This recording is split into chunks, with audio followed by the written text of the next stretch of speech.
Welcome to Catholic Messenger Conversations. Our partner, again, conversation partner, is Bishop Dennis Walsh. He's still a newbie, right? Correct. Kind of still a baby bishop, would you say? Find my way through this whole thing. That's right. Okay, so you just returned from the U.S. Conference of Catholic Bishops, but also a clergy overnighter with our Diocese of Davenport priests. I think that was your first one, right? Correct, yep. So it's been a long week and a half of travel. I started probably Thursday before the United States Conference of Catholic Bishops and went to visit a religious sister friend of mine in New Jersey, then went down to Baltimore for the USCCB meeting, and stopped in Toledo and Delphus and my former parishes, my former diocese for masses of Thanksgiving. So, and now I'm back. So. Oh, I bet they didn't want you to leave, right? It was a great time to be back. It's always better to go back as a former pastor than a current pastor, but you're much more appreciated as a former pastor, I think. So That's great. Absence makes the heart grow right, fonder, right? So I was wondering, can you tell me a little bit about, the synodal missionary style that the bishops say will be an important part of the bishop's work in leading the faithful? What does that look like? What does that mean? It really is in response to Pope Francis's desire to be a more synodal church. So what he means by a synod is sort of walking together, that none of us have a monopoly on what we should do and how we should do it, and that we come with better solutions if we walk together and enter into dialogue and conversation together, that hopefully this mutual dialogue and walking together will lead us to creative solutions to a rapidly changing world. Oh, that's great. And then how do you envision implementing the synodal missionary style in our parishes and other diocesan entities? Well, it comes down to the leadership offered by the pastor himself in terms of adopting this synodal style in his own local parish. It involves a much more collaborative approach with his consultative bodies. I think all too often in our parish processes we have sort of a committee structure that seems to have served the church for many, many years, but sometimes we can get bogged down into small details. But I think a synodal process really involves a mutual discernment that needs to take place so that a pastor in a local parish community can discern for themselves what their pastoral priority is going to be for their community, because the priority for their community, for their parish, might be very different than it would be for the neighboring parish. So, but a synodal process is not just on a parish level; it's also on a diocesan level. There's the beginning of the synod that just took place in Rome was preceding that was a process on each diocesan level for a diocesan-wide consultation, and there was a consultation here, and a very thorough one and a very good one that determined sort of three priorities for the church. And I think next year we're starting year 3 of that 3-year journey, and all those goals and priorities came from that synodal process of dialoguing and listening to one another. And it takes a lot of work, doesn't it? It's a lot easier to have a committee meeting rather than a dialogue and a conversation. So exactly. And so then I'm thinking, Cardinal Christophe Pierre, the papal nuncio to the U.S., he talked about Pope Francis's new encyclical. It's Latin, Dilexit Nos? Dilexit Nos. Dilexit Yes. Nos. He loves us. On the Sacred Heart of Jesus, right? Yes, yeah. And so can you tell me, he said the encyclical is a call to return to the heart of Jesus and is essential to understanding the Church's call to synodal evangelization, Eucharistic revival, and the upcoming Jubilee. And so in 2025, how do you see that playing out? Well, I would say the Sacred Heart is a very traditional Latin Catholic devotion, and Pope Francis has written an encyclical letter, but in a sense is bringing our attention to the notion of everything flows from the love of Christ, and the Sacred Heart of Jesus is the heart is the place that we oftentimes associate love with, and It's the symbol of love is the heart. So it really is calling us into this relationship, this encounter, this personal encounter with Jesus Christ, and the love of Jesus Christ is where it all begins. And from that flows a desire to enter into relationship with people. So to enter into a relationship with one another.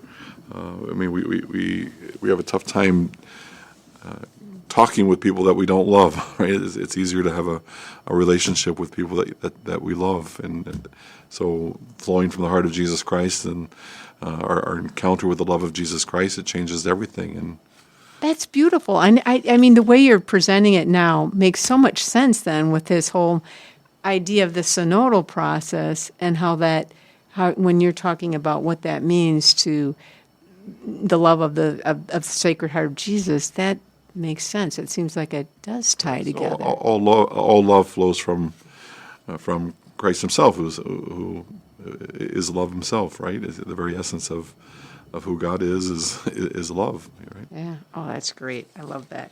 So the bishops also talked about a new mission directive, evangelizing to those who are religiously unaffiliated or disaffiliated from the church, with special focus on young adults and youth. Mm-hmm. How do those priorities affect? How will that affect your approach to leading our diocese? Well, the mission directive that was just passed by the United States Catholic Conference of Bishops was really an organizational priority for the USCCB. And the structure of the USCCB is it's made up of many committees, but in order to align the efforts of all of those committees, there was a desire to have a mission directive that everything is subordinate to this mission directive that was just recently passed. So everything that the conference will do, I believe in the next 3 years, is seen through the lens of how does this affect youth and young adults, and how does it lead to a greater engagement of youth and young adults in the life of the church. So it's really an internal directive, an internal priority for the conference, directing all their work, that it's all seen in terms of how does it affect bringing in those youth and young people who feel disaffiliated and sort of distant from the church. How does that reach out to us then in the parishes, for example? What do you see that? Well, I think we could adopt the same priority if we want. I think I agree with the directive that people who feel sort of alienated and distant from the church are young people, and the number of people who sort of walk away from the church after high school and even more so after college is a huge number, a huge percentage of young Catholics, and sometimes they come back later on as adults. However, it's certainly something that brings to our attention this very critical issue of young people, and how do you proclaim the gospel to young people? And how do you do that? I think it all comes through leading young people into an encounter with Jesus Christ. Right? It's back to the Sacred Heart again. So back to the Pope Francis's encyclical that it all flows from an encounter of love with Jesus Christ. And once we fall in love, it changes all aspects of our life. It seizes it changes everything about us in terms of what our heart seeks. So do we go out and get them? I mean, because if they're not here, how do you encounter them? My experience has always been that kids will evangelize their peers. Okay. The example that I've used in my own ministry has been, when I was knocking my head against the wall for many years in terms of how to have an effective youth ministry program, and oftentimes we say that kids are overcommitted, and we say that it's athletics, it's sports, it's schoolwork, and that they're too engaged in other activities, that they don't have time for church, they don't have time for engaging with youth group or anything else like that. And I've never been comfortable with those excuses. I changed priorities. When I first started in one of my parishes, I think we had 6 kids coming to a youth group on a regular basis, and I knew that there were probably 2,000 kids of school age in the parish, and it just seemed to me that something was wrong. And what after I changed youth directors, and it was really youth ministry that changed my priesthood, and realized that it really all comes down to an encounter with Jesus Christ. And we started sending kids to summer camp, and many of these kids, I think we started with 7 kids my first year, and 7 kids became 15, and 15 became 35, and by the time I left the parish, there were probably 50 high school kids coming to youth group on a regular basis, and in the meantime, we also started a junior high group of about 75 kids. So what I learned from that, it's young people weren't coming to youth group because they were overcommitted. It's just that we weren't giving what they were interested in. And what they were interested in is coming into an encounter with Jesus Christ. And once that happened, they're the ones who evangelized their peers. They're the ones who invited their peers to youth group. They're the ones who invited their peers to summer camp and all these activities. So that's how it grew to, say, 120 people in the course of 5 or 6 years. Is it wasn't the work of the priest or even the youth minister. It was just leading that handful of teenagers into an authentic encounter with Jesus Christ that changes everything, and it sets them on fire, and it works from there. And that's what I experienced in my ministry anyway. That is amazing. So is it that, kids are at a pretty vulnerable time in their lives, and they want to know they're accepted and loved, and they Correct. get that? Yeah.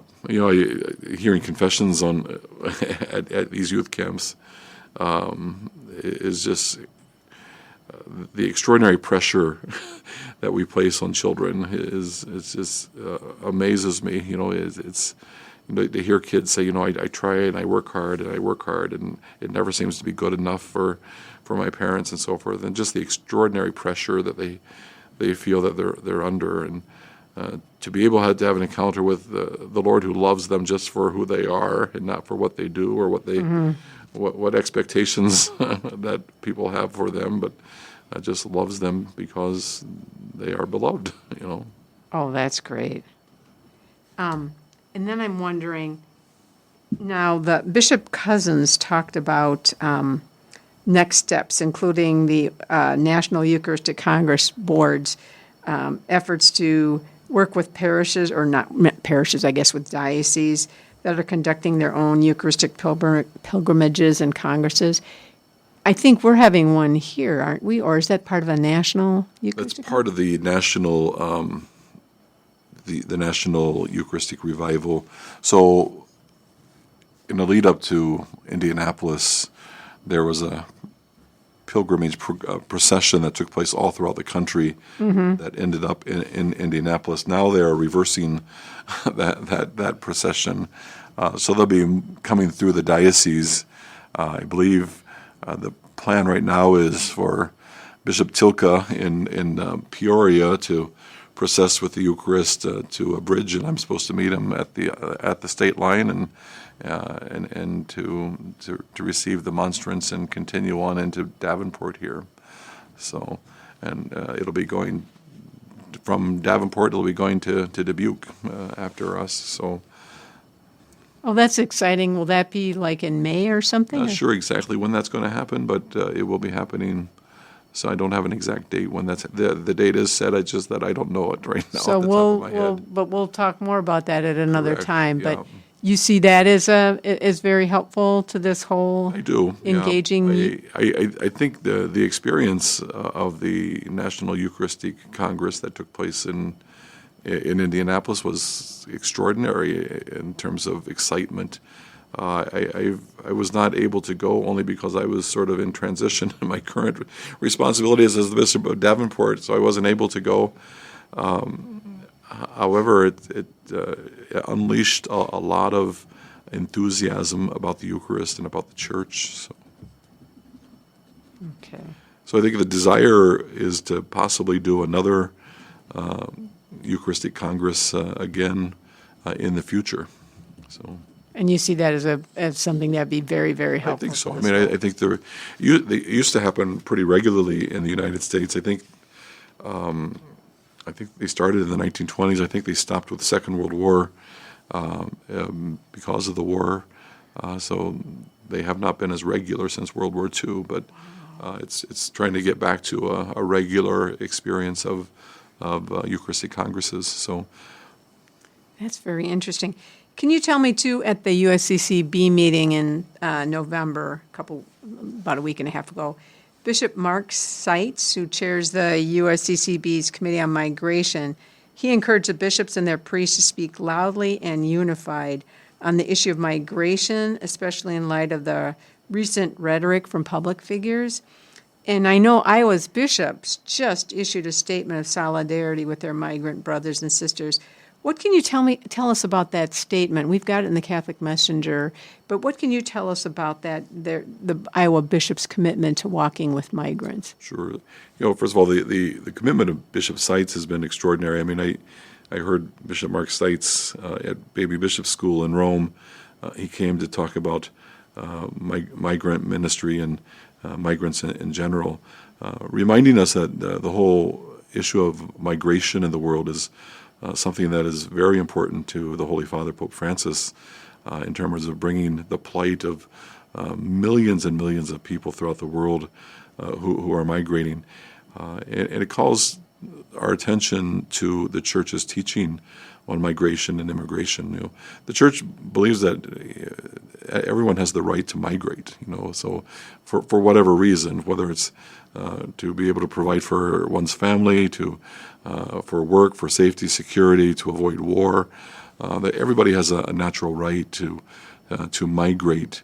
And at the same time, governments have the right to regulate.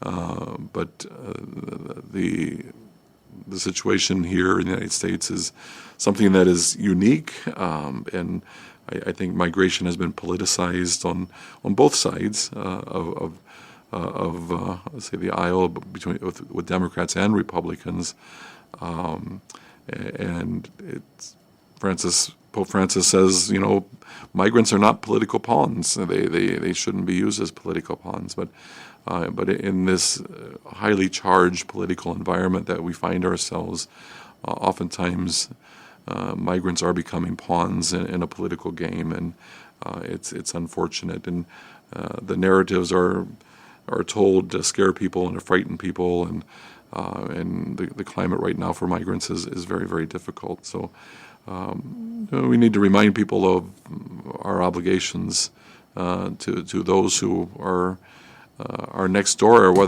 whoever shows up at our door. We have a responsibility and obligation to care for them. So. It says in the letter that the letter is short and it's eloquent, but you talked about that we assure you of our prayerful support and ask the state of Iowa to do the same, and that you would do everything you could within the parameters of the law.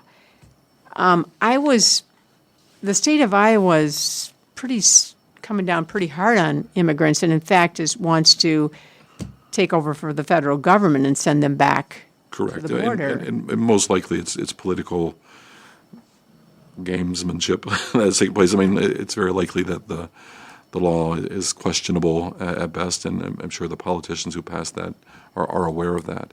And we'll see what the courts say about that. But it does have the effect of scaring people, and it's unfortunate that that is the case.